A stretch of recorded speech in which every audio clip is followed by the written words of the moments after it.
anti-greed. Occupy protesters are being allowed back into a New Orleans park after getting permission from a federal judge. The lawmakers already called for an investigation into claims of police misconduct in dealing with activists. The movement shows no sign of dying down across America, with thousands demonstrating nearly 3 months after the first protests in New York. The heavy police presence isn't scaling back either, as Marina explains. When the very people employed to protect Americans leave thousands with bruised bodies, burned eyes, locked behind bars, tasting their own blood, the land of the free adopts an entirely new image. The travesty of democracy, the way the police are totally suppressing the people's rights to assemble and to protest.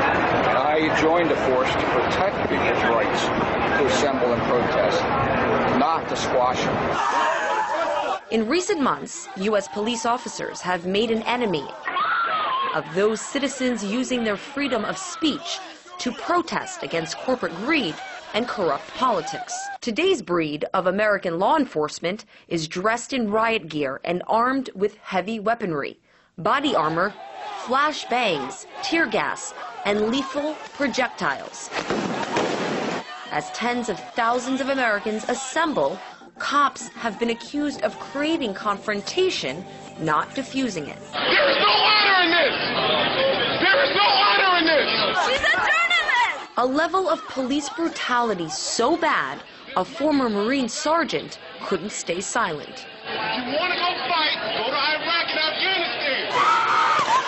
A war veteran who survived 2 tours in Iraq was seriously injured by local police officers using flash grenade canisters against Occupy protesters. What's your name? What's your name? 24-year-old Scott Olson was hospitalized with serious head injuries.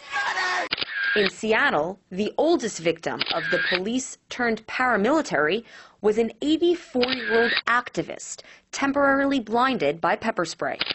The United States, which bills itself as the pillar of international law and democratic freedoms, has consistently placed itself on the world stage as the self-appointed beacon of moral authority. We call upon the Iranian government to abide by the international obligations that it has to respect the rights of its own people. Instead of respecting the rights of his own people, Gaddafi chose the path of brutal suppression.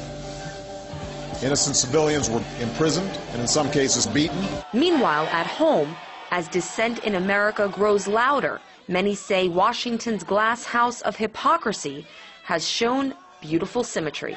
They want people to be able to have freedom of speech, but they don't want that freedom to interfere with them in any way, to be in any way disruptive or challenging to them. The line that traditionally separated U.S. soldiers from civilian law enforcement has arguably been erased, replaced by what's being dubbed the American militarization of police tactics.